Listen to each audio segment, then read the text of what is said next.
ሰላም ጤና ይስጥልኝ የተከበራችሁ የዩቲዩብ ቻናላችን ቤተሰቦች የሰዓቱን መደመጥ ያለባቸውን ሰበር መረጃዎች ይዘን ቀርበናል። ርዕሰ ጉዳዮቹን በማስቀደም ወደ ዝርዝር ዘገባዎቹ አልፋለሁ።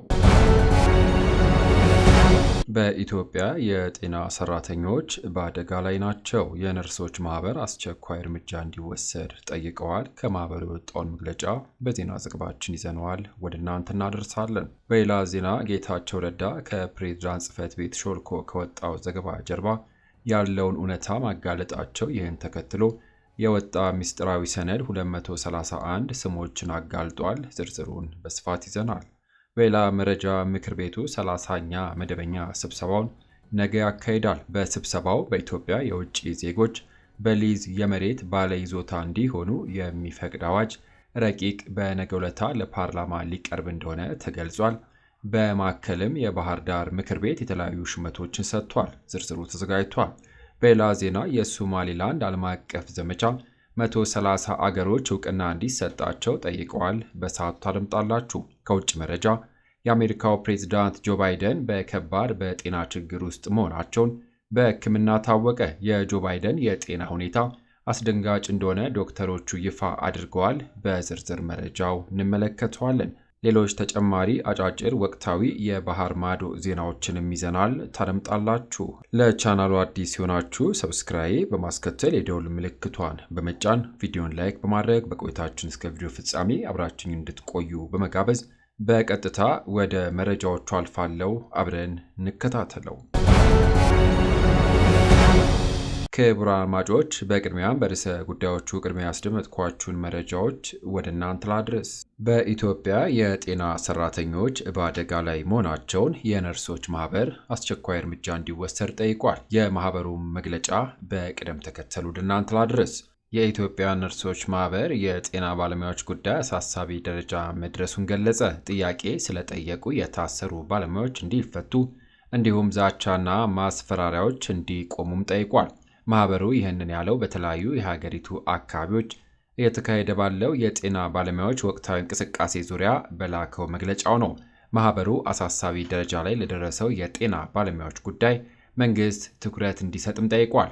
ማህበሩ በመግለጫው በአሁኑ ሰዓት እየተነሱ ያሉት የባለሙያዎችና የማህበሩ አባላት ጥያቄዎች ማለትም የተቋማት ግብዓት እጥረት መኖር፣ የደሞዝ ማነስ፣ የጥቅማ ጥቅም አለመኖር፣ የትምህርት ዕድልና የደረጃ እድገት አለማግኘት፣ የሥራ ቦታ ደህንነት አለማግኘት ለረጅም ጊዜ ከሚመለከታቸው አካላት ጋር ለውይይት ሲቀርብና አጀንዳ ሆኖ የቆዩ መሆናቸውንም ገልጿል። ጉዳዩ አሳሳቢ ደረጃ ላይ የደረሰ በመሆኑም ሁኔታው የመንግስት ትኩረትን እንዲያገኝም ጠይቋል። ይሁንና የሕክምና አገልግሎት ተቋርጦ ወይንም ተስተጓጉሎ ጥያቄ ማቅረብ የጤና ተቋማትም ሆነ ጤና ሙያተኛው ማዕከል የሆኑትን ታካሚዎች ለሞት ለእንግልት የሚዳርግ በመሆኑ የምንቀበለው አይደለም ያለው ማህበሩ ስራዎቹ በአስቸኳይ ወደ ነበሩበት እንዲመለሱ ሙያተኞቹ፣ የተቋማት ኃላፊዎችም ሆነ ጤና ሚኒስቴርና ባለድርሻ አካላት አፋጣኝ ውይይትና የመፍትሄ አቅጣጫ በማስቀመጥ የመፍትሄ አካል እንዲሆንም ሲል ጠይቋል። ጥያቄ ጠይቃቸዋል ወይም አስተባብራቸዋል በሚል ምክንያት በእስር ላይ የሚገኙ ጤና ባለሙያዎች እንዲፈቱ በተቋማትም ሆነ በሌሎች አካላት የሚደረጉ ዛቻና ማስፈራሪያዎችም እንዲቆምም አክሏል። ይሁን እንጂ ጥያቄ ያላቸው ነርሶችም ሆነ ሌሎች ሙያተኞች ለውይይት በሚዘጋጁ መድረኮች በመገኘት ጥያቄያቸውን እንዲያቀርቡና ለመፍትሄ ተባባሪ እንዲሆንም ማህበሩ ጠይቋል። በሌላ መረጃ ምክር ቤቱ 30ኛ መደበኛ ስብሰባውን ነገ ያካሂዳል። በስብሰባው በኢትዮጵያ የውጭ ዜጎች በሊዝ የመሬት ባለይዞታ እንዲሆኑ የሚፈቅድ የአዋጅ ረቂቅ በነገው ዕለት ለፓርላማ ሊቀርብ እንደሆነ ተገልጿል። ይህንን መረጃ በዝርዝር ወደ እናንተ ላድርስ። ምክር ቤቱ 30ኛ መደበኛውን ስብሰባ ነገ ያካሂዳል። 6ኛው የሕዝብ ተወካዮች ምክር ቤት 4ኛ ዓመት የሥራ ዘመን 30ኛ መደበኛ ስብሰባው ነገ ይካሄዳል። ምክር ቤቱ በ30ኛ መደበኛ ስብሰባው የከተማ መሬት ይዞታና የመሬት ነክ ንብረት ምዝገባ ረቂቅ አዋጅን አስመልክቶ የከተማ መሠረተ ልማትና ትራንስፖርት ጉዳዮች ቋሚ ኮሚቴ የሚያቀርበውን ሪፖርትና የውሳኔ ሐሳብ መርምሮ ያጸድቃል ተብሎም ይጠበቃል። በተጨማሪም የውጭ ዜጎች በኢትዮጵያ የማይንቀሳቀስ ንብረት ባለቤት ወይም ባለይዞታ የሚሆኑበትን አግባብ ለመደንገግ የሚቀርብ ረቂቅ አዋጅን መርምሮ ለሚመለከተው ቋሚ ኮሚቴ እንደሚመራም ይጠበቃል። ከዚሁ መረጃ ሳንወጣ በተመሳሳይ የባህር ዳር ከተማ ምክር ቤት የተለያዩ ሹመቶችን ሰጥቷል። ለ2 ቀናት ሲካሄድ የነበረው የባህር ዳር ከተማ ምክር ቤት 4ኛ ዙር 12ኛ ዓመት የሥራ ዘመን 29ኛ መደበኛ ጉባኤው የተለያዩ ሹመቶችን በመስጠት ትናንት ተጠናቋል። የምክር ቤቱ አፈ ጉባኤ ጨምሮ የቋሚ ኮሚቴ ሰብሳቢዎችና ለተለያዩ የሥራ ኃላፊዎች ሹመትንም አጽድቋል። በዚህ መሠረት አቶ ጌትነት እውነቱ የምክር ቤት አፈ ጉባኤ፣ አቶ ዘላለም ጌታውን የኢኮኖሚ ጉዳዮች ቋሚ ኮሚቴ ሰብሳቢ፣ ወይዘሮ ሕይወት ወርቁ የሕግና አስተዳደር ጉዳዮች ቋሚ ኮሚቴ ሰብሳቢ፣ ወይዘሮ መብራት ይርሳው የሴቶች ሕፃናትና ሠራተኞች ማኅበራዊ ጉዳይ ቋሚ ኮሚቴ ሰብሳቢ፣ ወይዘሮ አጸደ ምንዋጋው የገንዘብ መምሪያ ኃላፊ፣ አቶ ኃይለማርያም ሸቴ የገቢዎች መምሪያ ኃላፊ፣ ዶክተር ሙሉዓለም አቤ የትምህርት መምሪያ ኃላፊና 8ኛ አቶ ታምራት አሻግሬ የመንግሥት ኮሚኒኬሽን መምሪያ ኃላፊ ሆነው መሾማቸውን ከከተማ አስተዳደሩ ኮሚኒኬሽን መምሪያ ያገኘነው መረጃ ያመለክታል። ክቡራን አድማጮች፣ በመቀጠል አቶ ጌታቸው ረዳ ከፕሬዝዳንት ጽሕፈት ቤት ሾልኮ ከወጣው ዘገባ ጀርባ ያለው እውነት ማጋለጣቸው፣ ይህን ተከትሎ የወጣው ምስጢራዊ ሰነድ 231 ስሞችን አጋልጧል። እሱም መረጃ ወደ እናንተ ላድረስ። ሾልኮ የወጣው ምስጢራዊ ሰነድ ምንድን ነው? የጊዜያዊ አስተዳደሩ ፕሬዝዳንት በመሆናቸው ብቻ ያወቁትን ምስጢር እስከ መጨረሻ መጠበቅ ሲገባቸው ለርካሽ ገበያ አቅርበዋል። የትግራይ ጊዜያዊ አስተዳደር ፕሬዝዳንት ጽሕፈት ቤት ጥቂት ወንጀለኞች ለማዳን ሲባል በሕዝብ ስም መነገድ ይቁም። አቶ ጌታቸው ረዳ የትግራይ ክልል ጊዜያዊ አስተዳደር ፕሬዝዳንት ጽሕፈት ቤት የምስራቅ አፍሪካ ጉዳዮች አማካሪ ሚኒስትር አቶ ጌታቸው ረዳ በቅርቡ ፋና ቴሌቪዥን ላይ ቀርበው የተናገራቸውን ንግግሮች አስመልክተው የተቃውሞ መግለጫ አውጥተዋል። በመግለጫውም አቶ ጌታቸው ለፋና ቴሌቪዥን የሰጡትን ቃለ መጠይቅ የሕግ ልዕልና ለማረጋገጥ ያለመ ሳይሆን የሕዝቡን የትግል ታሪክና ቀጣይነት የሚያጎድፍና የሚያጨልም በቂም በቀል የታጨቀ ነው ሲሉም ገልጹ። በስልጣን ቆይታቸው የታዩ ውድቀቶች ሙሉ በሙሉ ወደ ሌላ አካል ሲያላክኩና ከሳሽ ሲሆኑም ሰንብተዋል ያለው ጽሕፈት ቤቱ ይህ ወደ ሚዲያ ፕሮፓጋንዳ የወረደ ኃላፊነት የጎደለው ተግባር ነውም ብሏል። ይሁንና የጽሕፈት ቤቱ መግለጫ አቶ ጌታቸው ሕገወጥ የሰዎች ዝውውር አስመልክቶ በብዙ ጥረት ተጠንቶ ወደ እጃቸው የገባ ኮፒ ያልተደረገ ሰነድ በወቅቱ ተጠያቂነት ሳያረጋግጡ ቀርተው አሁን በማኅበራዊ ሚዲያ እንዲሰራጭ አድርገዋል ሲልም ይከሳል። ይህ ኃላፊነት የጎደለው ተግባር ሊያጠቋቸው የፈለጓቸው ግለሰቦች ላይ ብቻ ያነጣጠረ ሳይሆን ፍትሕና ተጠያቂነት እንዲረጋገጥ የሚደረገው እንቅስቃሴ የሚጎዳ፣ በጥናቱ ተሳትፎ የነበራቸው አካላትና ቤተሰቦቻቸው ጭምር ለአደጋ የሚያጋልጥ ነውር ሲልም በምሬት ወቅሷል። የጊዜያዊ አስተዳደሩ ፕሬዝዳንት በመሆናቸው ብቻ ያወቁትን ምስጢር እንደ አንድ የሕዝብ ብሔራዊ ጉዳይ እስከ መጨረሻ መጠበቅ ሲገባቸው ለርካሽ ገበያ ማቅረባቸው ማንነታቸው ያሳየ ተግባር ነው ሲልም አቶ ጌታቸው ረዳን ወርፏቸዋል። የፕሬዝዳንቱ ጽሕፈት ቤት መግለጫን ተከትለው ወዲያውኑ ምላሽ የሰጡት አቶ ጌታቸው ረዳ የተጠናው ጥናት ተንተርሶ ወደ እርምጃ እንደማይገባ ስላወቅኩኝ ወደሚመለከተው የበላይ አካል መረጃውን ልኬዋለሁም ብለዋል። ሚኒስትሩ በጥናት ሰነዱ መሠረት ሕጋዊ እርምጃ ሊወሰድባቸው ከሚገባ ተጠቂዎች አንዳንዶቹ ከሀገር ወጥቷል ሲሉም ገልጿል። በመግለጫው ሰው መሸጥ ለትግራይ ሕዝብ የማይመጥን ወንጀል ነው የሚል አገላለጽ በፕሬዝዳንት ጽሕፈት ቤት በወጣው መግለጫ የለም ያሉት አቶ ጌታቸው ሰነዱ ግለሰቦችን ከማጥቃት ባለፈ የሕግ ልዕልና እንዲረጋገጥ ያለመ ነው ሲሉም አብራርተዋል። ሚኒስትሩ አቶ ጌታቸው ረዳ በጥናቱ ሰነዱ የተቀመጠው ሐቅ ነው፣ ጥቂት ወንጀሎች ለማዳን ሲባል በሕዝብ ስም መነገድ ይቁምም ብለዋል። ምስጢራዊ ሰነዱ ምንድን ነው? ከሰሞኑ አንድ ምስጢራዊ ሰነድ ሾልኮ ወጥቶ ከፍተኛ መነጋገሪያ ሆኗል። በማኅበራዊ ሚዲያዎችም በርካቶች የተቀባበሉት ይገኛሉ። ምስጢራዊ ሰነዱ የሕገወጥ የሰዎች ዝውውር በብዛት ኤርትራውያን በሕገወጥ መንገድ ማዘዋወር የሚመለከትና ሌሎችም ጉዳዮች ላይ የተጠና ሰነድ ሲሆን በ4 ክፍሎች የተከፋፈሉ 69 ገጾች አሉት። በሰነዶቹ በጥናት የተለያዩ ወንጀሎች ተግባራት፣ ስልጣን ያላግባብ በመጠቀም በወንጀል የተገኘ ገንዘብ ሕጋዊ አስመስሎ በመያዝና በማዘዋወር ወይም ደግሞ መኒ ላውንደሪንግ፣ በሕገወጥ መንገድ ሰዎችን ከሀገር ወደ ሀገር ማዘዋወር፣ የመንግሥት ሥራ ምቹ ባልሆነ መንገድ መምራት፣ ኃላፊነት ባልተገባ መንገድ በመጠቀም ሙስና መፈጸማቸውንም ያረጋግጣል። በሰነዱ በተጠቀሱ የወንጀል ተግባራት በሰራዊት አመራር ያሉ የነበሩ የጀነራል ማዕረግ ካላቸው ከፍተኛ ወታደራዊ መኮንኖች እስከ ቀበሌ አመራር ያሉ አስተዳዳሪዎች፣ ነጋዴዎችና ሌሎች የሚገኙባቸው 231 ተጠርጣሪዎች በስምና አድራሻቸው ጠቅሷል። ሰነዱ በሕገወጥ መንገድ የተዘዋወሩ ኤርትራውያን ስም የተዘዋወረበት ቦታና ቀን ያረፈባቸው ሆቴሎች እንዲሁም ለሕገወጥ ዝውውሩ ገንዘብ ገቢ ያደረጉባቸው የባንክ ሂሳብ ቁጥሮች ሰፍረዋል። የጥናቱ ሰነድ የሰው ማስረጃ፣ የድምፅ ቅጂ እንዲሁም በድብቅ የተቀረጸ ምስል ያካተተ እንደሆነም ይዘረዝራል።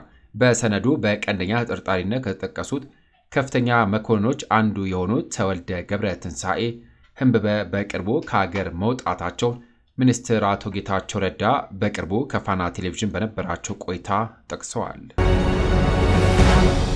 በሌላ መረጃ በኢትዮጵያ የውጭ ዜጎች በሊዝ የመሬት ባለይዞታ እንዲሆኑ የሚፈቅድ የአዋጅ ረቂቅ በነገው ዕለት ለፓርላማ ሊቀርብ ነው። የውጭ ዜጎች በኢትዮጵያ መሬትና በሊዝ ባለቤትነት መያዝ የሚያስችለው የአዋጅ ረቂቅ በነገው ዕለት ለሕዝብ ተወካዮች ምክር ቤት ሊቀርብ እንደሆነ ተገልጿል።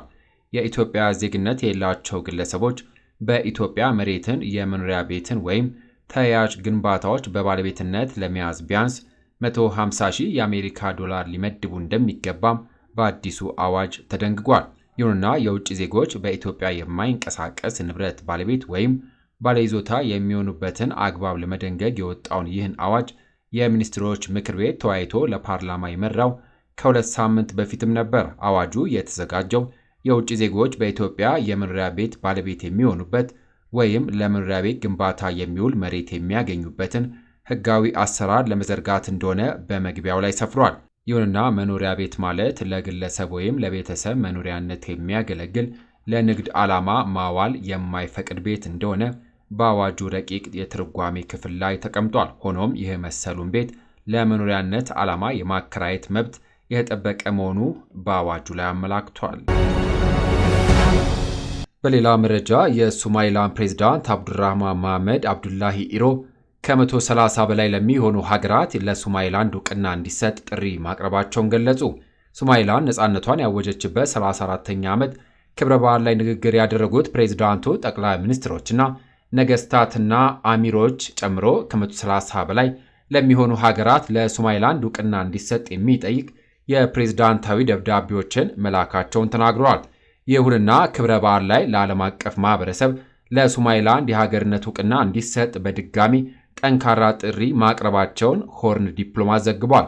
በመሆኑም ፕሬዝዳንት ኢሮ ኢትዮጵያ፣ የተባበሩት አረብ ኤሚሬትስ፣ ዩናይትድ ኪንግደም፣ አሜሪካ፣ ጅቡቲ፣ ታይዋን፣ ቱርክና ኬንያን ጨምሮ ከሶማሌ ጋር በወዳጅነት ላይ የተመሰረተ ግንኙነትና ትብብር ላላቸው ሀገሮች ምስጋናቸውንም አቅርበዋል።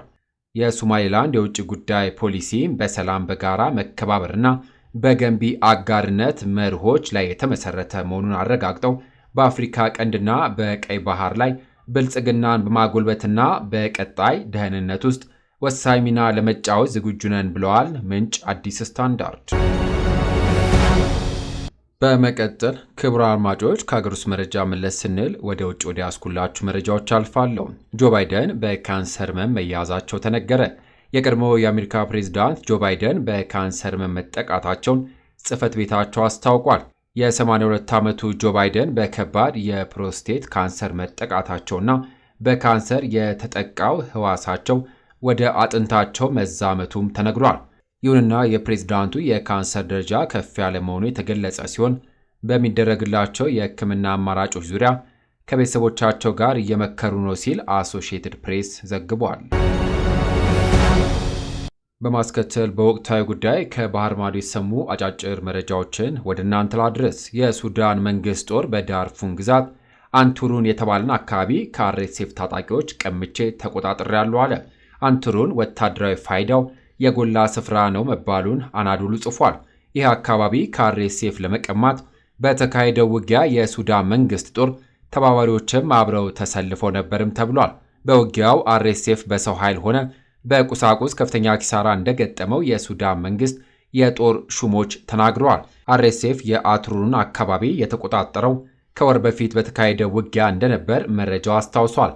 ይሁንና ፈጥኖ ደራሽ ኃይሉ የአንቱሩን አካባቢ መልሶ ተቀምጧል ስለመባሉ ማረጋገጫ ይሁን ማስተባበያም አልሰጠም። የሱዳን መንግስት ጦር እና አርኤስኤፍ በመካከላቸው ጦርነት ማካሄድ ከጀመሩ ከ2 ዓመት በላይም ሆኗቸዋል። ሜክሲኮ የባህር ኃይል የመለማመጃ መርከብ በአሜሪካ ኒውዮርክ ከብሩክሊን ድልድይ ጋር በመጋጨቱ 2 ሰዎች መሞታቸው ተሰማ። በአደጋው ሕይወታቸው ካለፈ ሌላ 19 ደግሞ ከባድ ጉዳት እንደገጠማቸው ቢቢሲ ጽፏል። አካላዊ ጉዳት የገጠማቸው ለሕይወታቸው ያሰጋቸዋልም ተብሏል። የመለማመጃ መርከቡ 277 ሰልጣኝ የባህር ኃይል ባልደረቦች አሳፍሮ እንደነበርም ተጠቅሷል።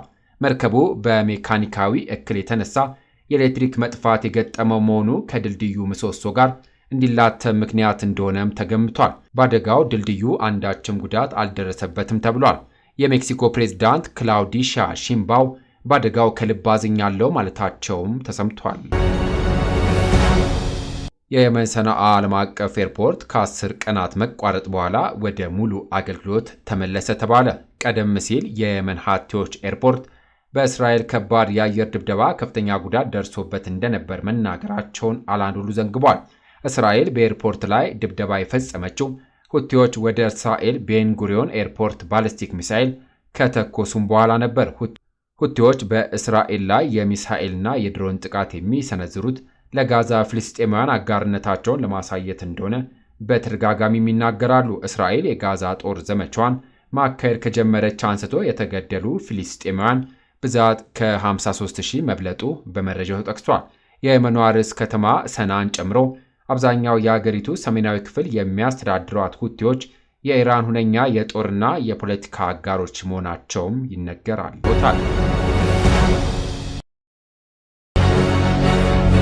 ክቡራን አድማጮች ከሀገር ውስጥ ከውጭ ለሰዓቱ ብታደምጧቸው ብለን የመራርንላችሁ ዘገባዎች እነዚህን ይመስሉ ነበረ። ከሰዓታት በኋላ በሌሎች በአዳዲስ ዘገባዎች እስከምንገናኝ ለሌሎች ለአዲስ መረጃዎች ተጨማሪ ትሩዝ ኢትዮጵያ ሶሻል ሚዲያን ሰብስክራይብ በማድረግ ቤተሰብ እንድትሆኑ ጋብዞታለሁ። በያለንበት የዓለም ዳርቻ ቸር እንቆይ።